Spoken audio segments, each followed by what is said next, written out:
Hey guys, let's talk about last night's mid-season finale of Reign, and it was good. It was really good.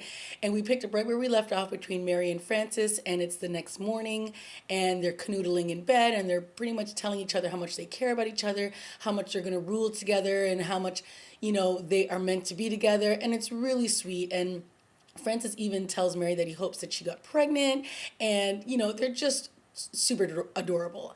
And Francis gets a message that the Queen of England is dying, and they basically the Catholic Church believes that Mary is the next rightful heir.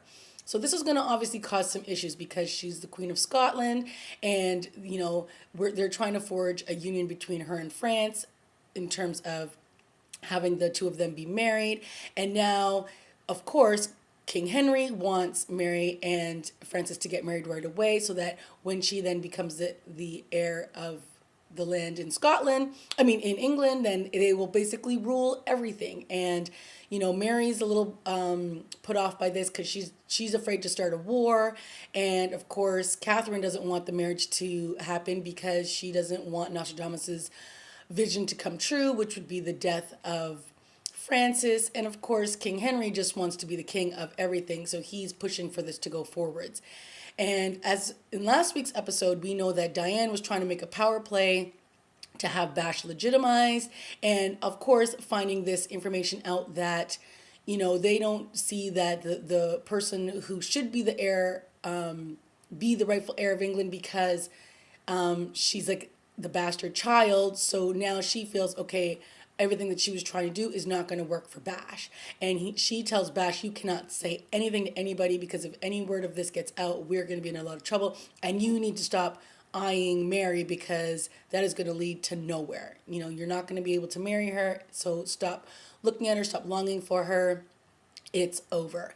And then I guess it's like some Italian priest mistakes Kina or Kenna as Diane and says to her, listen, we got your letters with you trying to legitimize Bash, but it's not going to work. You can understand why, blah, blah, blah, blah. And so, of course, Kina takes this information and goes to Catherine with it. And at first, Catherine is just like dismissing this girl because she's, this little 19-year-old, 18-year-old, 16-year-old girl who's, now her husband's mistress, and she thinks that she has a voice in this place, and she doesn't. And Catherine quickly squashes her.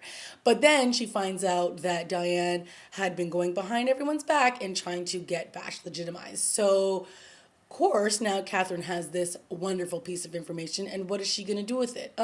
We all know Catherine is going to do wonders with it. So, before all this can go forwards, we get another wonderful scene between Francis and Mary, and they're like running in the woods, and, they're holding hands, and he's pretty much saying, I don't care what my father says.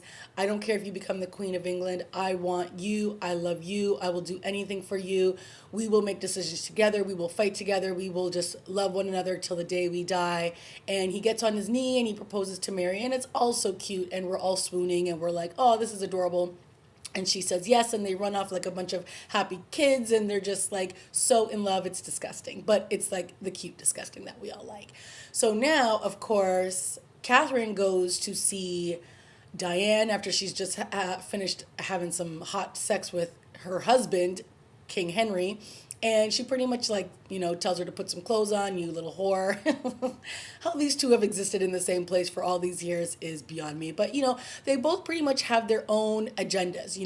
Catherine wants to do everything she can to protect her son Francis, and Diane wants to do everything she can to protect her son Bash, who really is the rightful heir, but because he's not the legitimate son, she gets nothing.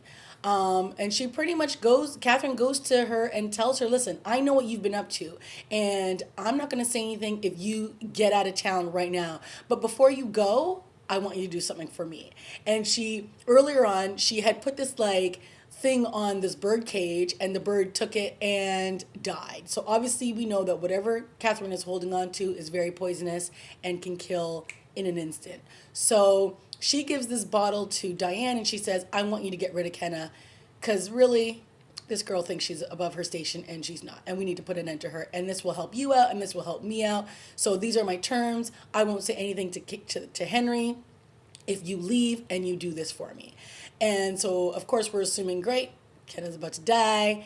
But what happens is Diane smashes the bottle against the wall because she's pretty much like, listen, if I'm going to kill somebody, it's going to be under my terms, not because you're forcing me to. So these two women constantly always trying to make a power play. And it's great to see because all the women on the show are, they have a voice and they're powerful and they don't just do what other people tell them. And that's what I really like.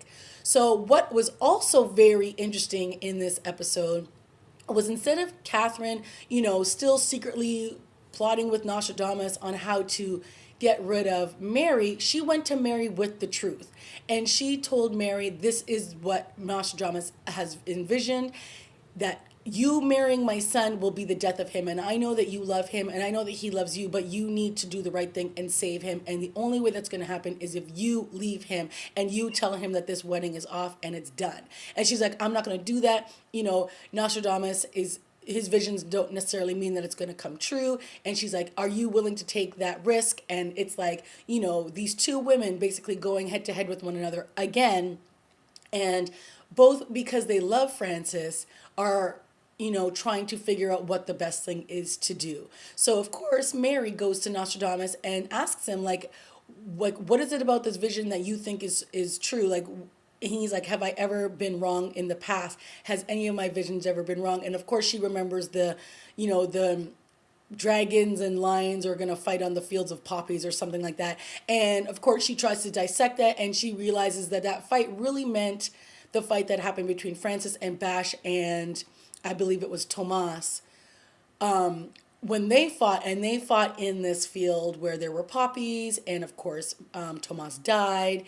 And, so Diane had gone to Bash and said, listen, Catherine is giving me a bly here. She's letting me leave. You need to do the same thing before she changes her mind and decides to have you killed for treason and everything. So she gives him this warning that he needs to take off. And so when Mary goes to the stable, of course, Bash is there.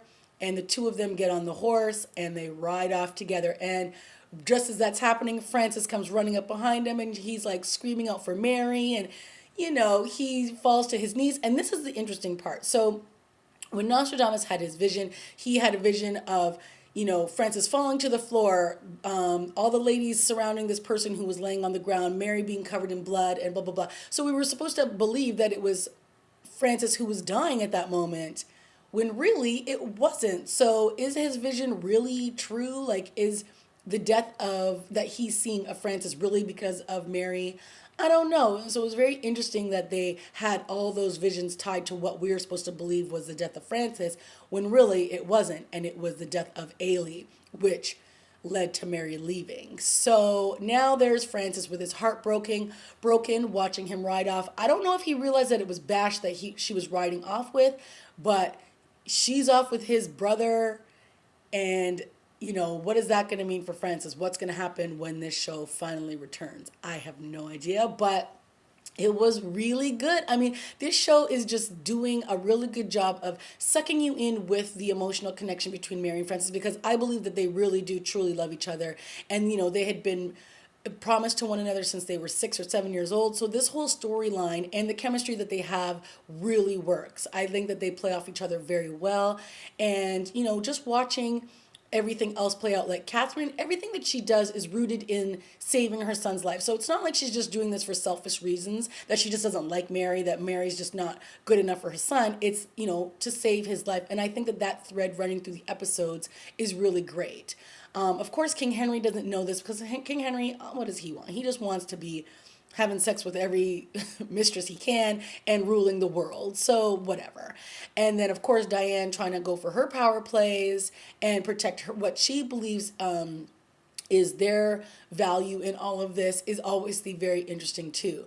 So another really good episode, and it was a great way to leave us hanging for, a few weeks before, when it comes back in January. So I really enjoyed this episode of Reign. I hope you did too, and I can't wait to see what happens next. All right, guys, I'll see you after the break. Bye.